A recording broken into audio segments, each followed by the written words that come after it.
Bonjour à tous et à toutes, bienvenue. Installez-vous confortablement, prenez votre petit plaid, de quoi boire, votre doudou si vous avez envie. Et aujourd'hui on va commencer la lecture du premier tome d'Amos d'Aragon, Le porteur de masques. C'est un livre écrit par Brian Perrault et moi j'ai la version Pocket Jeunesse.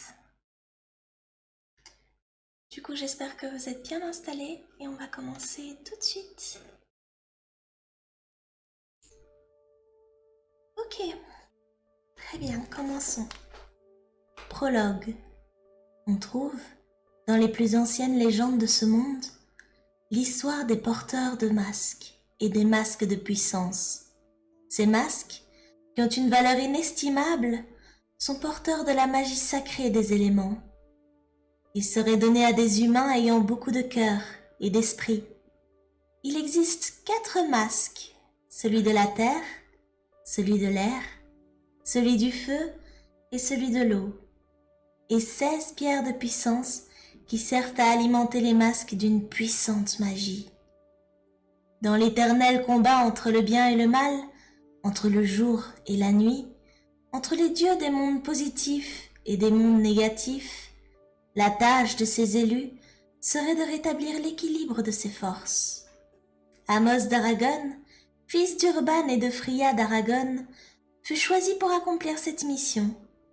Dès sa naissance, son destin fut écrit par la Dame Blanche en lettres d'or dans le grand livre des histoires des héros éternels.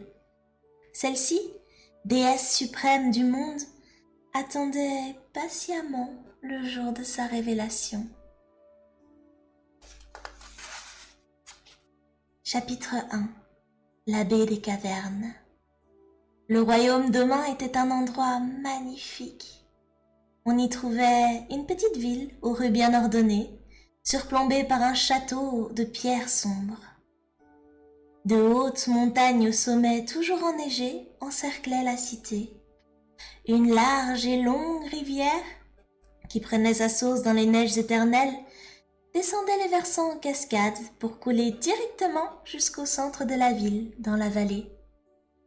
Il y avait, à Omain, un petit port de pêcheurs rempli de frêles embarcations aux couleurs éclatantes. Lorsque le silence de la nuit tombait sur le marché aux poissons, tous les citoyens s'endormaient au son des vagues de l'océan. Chaque matin, c'est en suivant la rivière que des dizaines de pêcheurs levaient la voile triangulaire de leurs petits bateaux de bois pour aller jeter lignes et filets dans l'anse. Les rues d'Omain étaient en terre battue. On s'y promenait uniquement à pied et à dos d'âne. Tous les habitants de la ville étaient pauvres, à l'exception du seigneur Edfond, qui habitait le château. Celui-ci régnait en maître sur ce coin de paradis et obligeait chaque famille à verser d'énormes redevances pour la gestion du royaume. Tous les mois, à la pleine lune, la garde personnelle du seigneur descendait en ville afin d'y encaisser l'argent des impôts. Si un citoyen était incapable de payer, il était immédiatement jeté dans une cage de fer afin d'être exposé au regard de tous, en plein centre du marché, sans nourriture et sans eau, subissant le froid ou la chaleur et les moustiques. Le malheureux pouvait rester là plusieurs jours, voire plusieurs semaines. Les habitants de la ville savaient qu'un séjour dans la cage se terminait souvent par la mort du prisonnier. Aussi, s'efforçaient-ils de régler scrupuleusement leurs redevances au seigneur. Edfond était gros comme une baleine, avec ses yeux exorbités, sa grande bouche et une peau pleine de boutons et toujours huileuse. Il ressemblait à s'y méprendre à un de ces énormes crapauds de mer qui envahissaient une fois par an, au printemps, le port d'Omain. En plus d'être laid à faire peur, Edfond avait, disait-on, un cerveau de la taille d'un tétard. Au coin du feu, les aînés racontaient aux enfants les incroyables bêtises de leur seigneur. Ces légendes, amplifiées par le temps et transformées par l'habileté des conteurs, faisaient le délice des petits et des grands. Ainsi, à Omain, tout le monde connaissait l'histoire de Yak, le troubadour, de passage dans la ville pour y présenter des spectacles avec sa troupe de saltimbanques. Il s'était fait passer auprès d'Edfon pour un célèbre docteur. Pendant près d'1 mois, Yak avait fait avaler au seigneur de la crotte de mouton enrobée de sucre afin de guérir sa mémoire défaillante.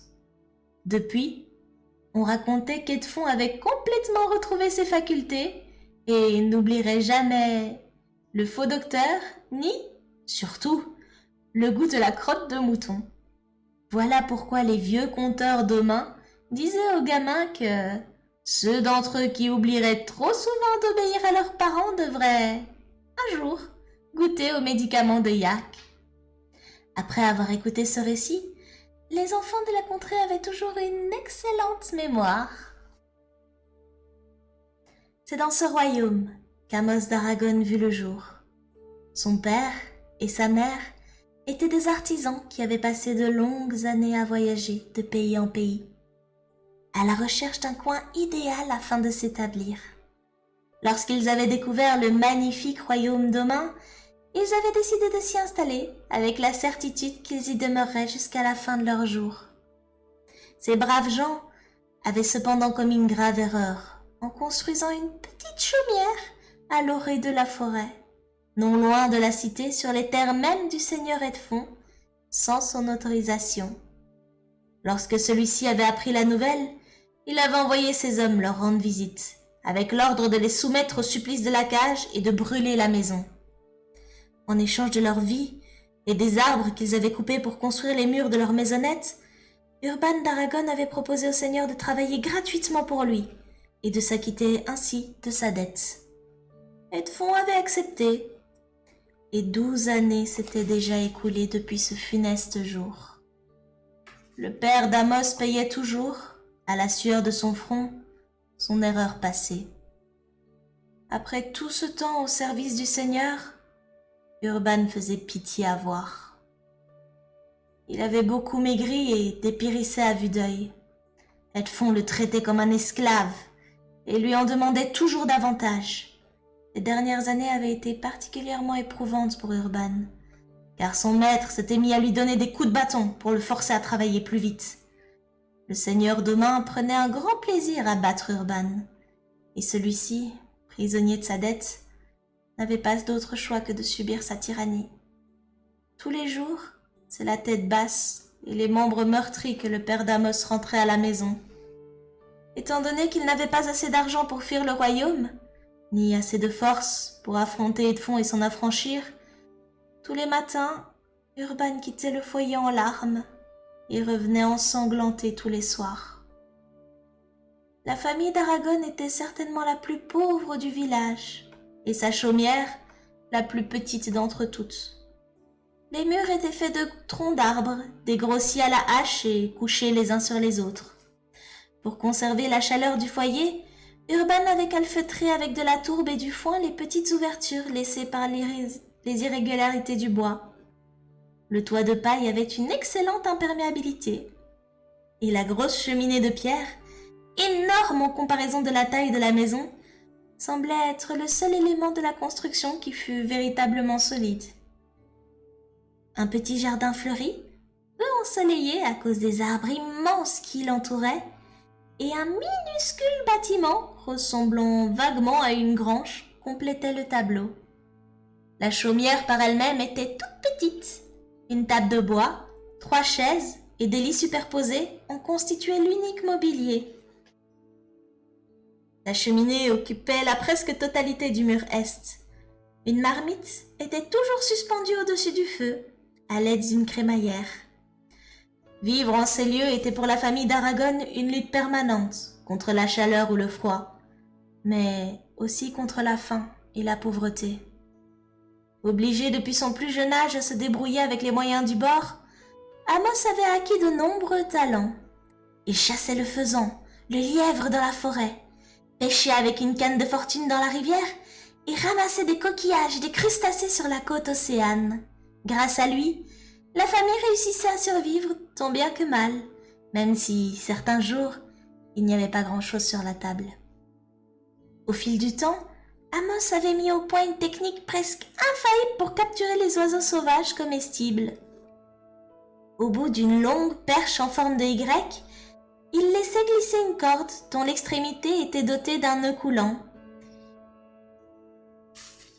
Il lui suffisait de repérer une perdrix, par exemple, de demeurer à bonne distance de sa proie et d'avancer doucement le bout de sa perche munie de nœuds vers l'animal. Sans bruit, Amos passait rapidement le piège autour du cou de l'oiseau et tirait aussitôt sur la corde. Il ramenait souvent, de cette façon, le dîner de la famille. Le jeune garçon avait appris à écouter la nature, à se fondre dans les fougères et à marcher dans les bois sans que personne n'entende le moindre bruit. Il connaissait les arbres, les meilleurs endroits pour trouver des petits fruits sauvages et pistait, à l'âge de 12 ans, toutes les bêtes de la forêt. Quelquefois, pendant la saison froide, il parvenait même à repérer des truffes, ces délicieux champignons souterrains qui poussaient au pied des chênes. La forêt n'avait plus aucun secret pour lui.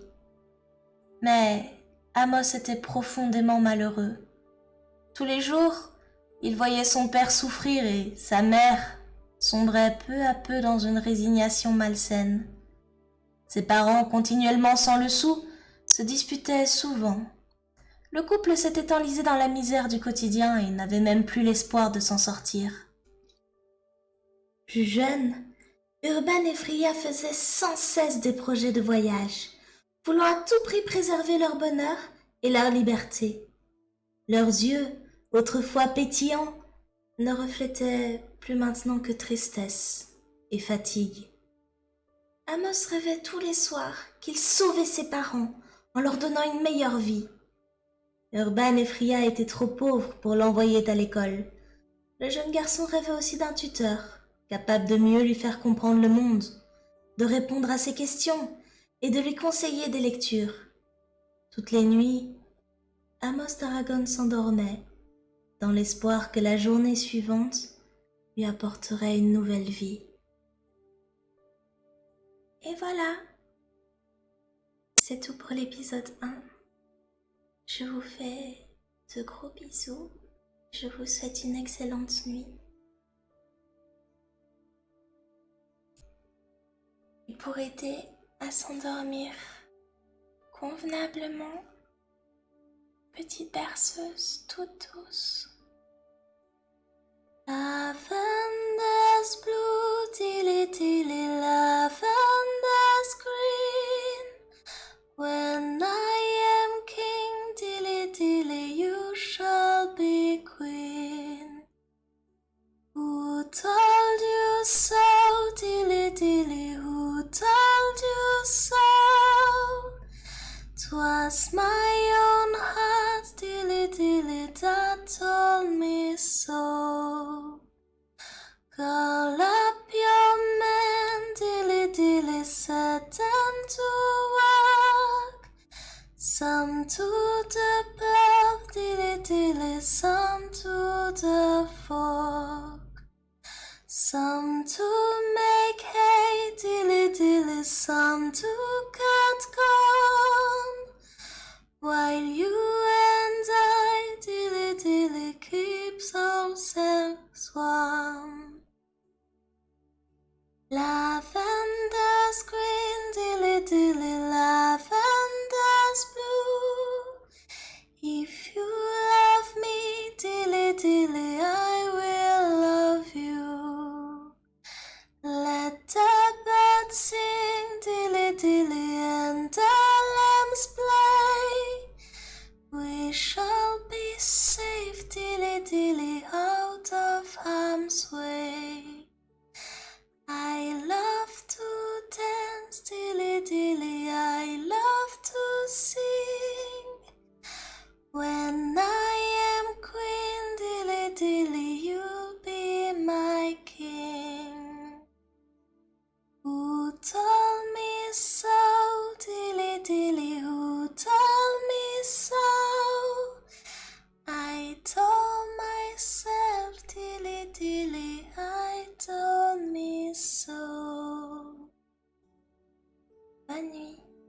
de beaux rêves et à demain.